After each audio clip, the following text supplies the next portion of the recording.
Hi everybody, this is Randy Wakeman. We're taking a brief look at the Browning A-Bolt 3, which is the economy version of Browning's A-Bolt X-Bolt line with a plastic stock and a couple other compromises for the sake of manufacturing cost. This is 270 Winchester. We've taken the liberty of mounting a Citron S1 3x9x40 with a 100 holdover reticle. We've got worn 0 MOA rail mounted, which, as you can see, gives all kinds of clearance with medium rings. All kinds. If you want to use low rings, you certainly could. If you're using a 30mm tube, you can also use low rings for the most part. You want to check the objective bell diameter, but as you can see, what we have here is plenty of room. Anyway, as scopes get shorter and stubbier, it's harder and harder to mount long action rifles such as this. So it's a very nice one-piece rail, and I'm starting to use it more and more. Compromises: you've got a plastic trigger and a plastic trigger guard, which kind of a cheesy buck mark molded into the trigger guard. On the plus side, you do have an excellent Inflex recoil pad. It's a lightweight gun, nicely balanced. The detachable magazine functions well. It does protrude from the bottom. I would prefer something that's a little more flush. But it's a semi-matte finish, not as rough as you see on some economy models. But still, it's a long ways from being highly polished blue. One thing I do like about this rifle is that rather than having a bolt that will flip up if caught on brush, it's locked. It's locked when the safety is on. If you want to release it, you hit this little button right here, and up she goes. You can chamber around.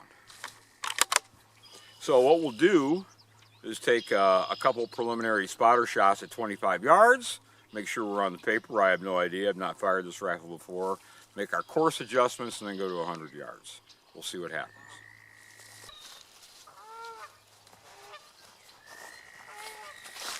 You can hear some noisy geese in the background. They don't seem to mind the shooting though, they're still hanging around. Just to give you an idea of the feeding, the magazine does go in solidly. It rattles a little bit without ammunition, but with cartridges you can see there isn't much movement. There's no rattling. As far as chambering, it isn't the slickest bolt in the world by any means, but chambering's no problem. So we'll take a couple spotter shots here, 25 yards. We'll make our course adjustments and move it out. So this is only at 25 yards, but we need to make sure we're on the paper before we can do anything further.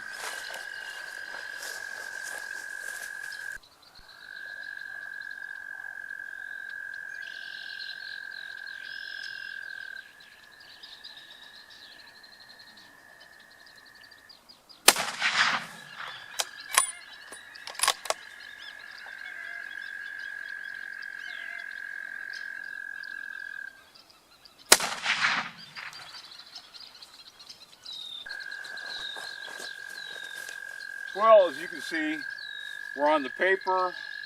We're about an inch low, an inch to the left.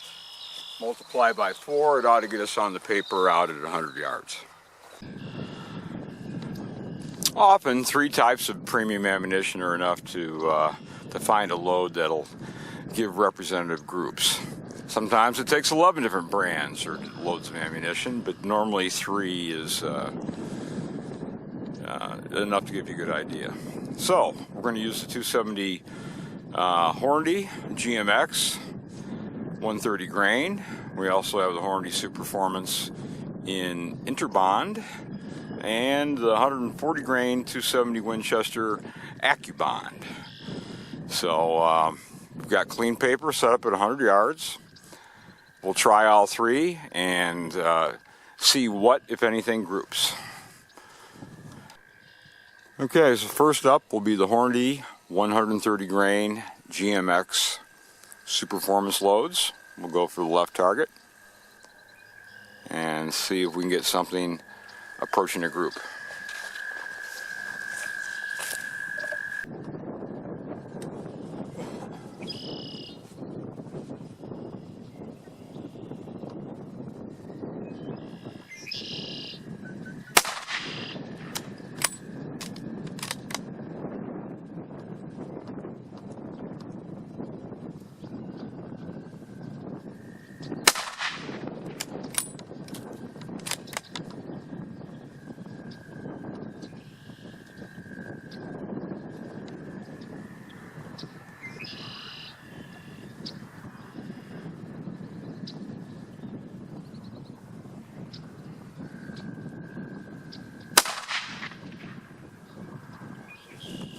Right-hand target, 140 grain Winchester AccuBonds. Same 270 Winchester Browning A3.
No question, we've got a winner.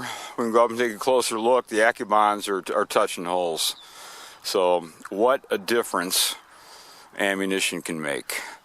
Has nothing to do with the brand of ammo particularly. It's just a combination of the individual rifle and the individual type of ammo.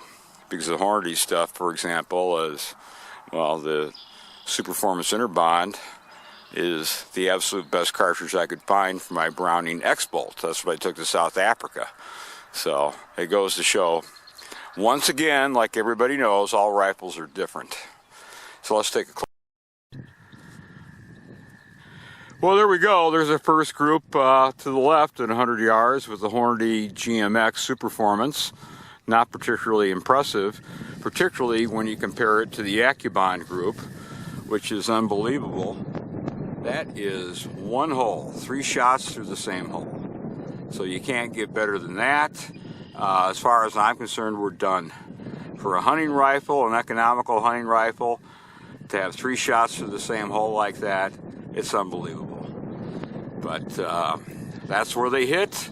You can, on the other side of the board, you can see the 3 elongated holes, but you're looking at a group size. Oh, good grief. I mean, it's just, have to measure it, 1/10 of an inch center to center, something like that. Certainly smaller than the .277 bullet diameter of the Winchester 270. Incredible accuracy and a great bullet to hunt with. That is done well in South Africa as well. So there it is. So what's a fair, reasonable way to rate a gun like this? There's rebates from Browning. I believe last fall you could pick up this rifle without the scope, right at 400 bucks, something like that. So it goes for 400, 425. Hardly the most expensive bolt-action rifle you can buy. It's not bad. I mean, I'll have to call it very good. The bolt itself is not the smoothest. The trigger, give you an idea,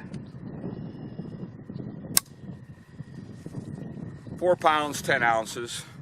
So that's adequate. It's an adequate hunting trigger, but it doesn't compare favorably to the Accu trigger. Doesn't compare favorably to the Browning Featherlight trigger that they put on their X-Bolt. It does have a palm swell here on the right, which I like, and it does have nice balance. So if you're not picky about your trigger or about the looks, obviously with the right ammo, in this case the Winchester AccuBond, accuracy, there's really nothing more you could ask for in a hunting rifle. I mean, you're good to go with a 270 Winchester. If you're sighted in a couple inches high at 100 yards, you verify with your own rifle, but certainly it's just center of the body and pull the trigger out to 325 yards or so, no problem. Just hit the switch. So,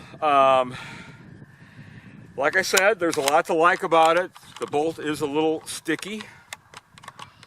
It's a little sticky, grippy. So, you know, I'm not thrilled about it. Nevertheless, it's reliable. Ejection is okay. The trigger's adequate. It's certainly not superlative, but all in all, for the money, it's a lot of rifle. You can hunt about anything in North America with this, and I have 270 Winchesters, a common, versatile cartridge, and the gun itself, not a heavy gun, and the inflex pad does a nice job. It doesn't even feel like you're shooting a high-powered rifle. So, with a couple caveats, the plastic trigger, the average trigger pull, the plastic trigger guard, some of the obviously really cheap concessions they made to get the price down. They're obviously putting good barrels on them, and with the right ammo, they group. So, I'm going to give it thumbs up, although you know, there are more appealing rifles. In a hunting application, it's really hard to wear out a bolt-action rifle.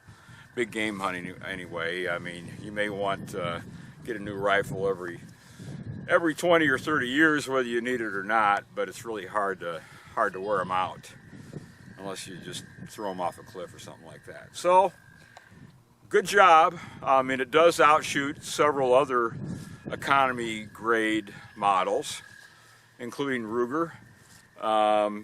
It doesn't shoot significantly better than, let's say, the Axis model. You would compare this to a synthetic stocked Weatherby for the price. Also, the regular Savage Model 110 AccuTrigger with a synthetic stock, and this. Those would be three really strong competitors if you're looking for a long action rifle like a 270 Winchester. So, thanks a lot. Actually, pretty good job for Browning, to be fair.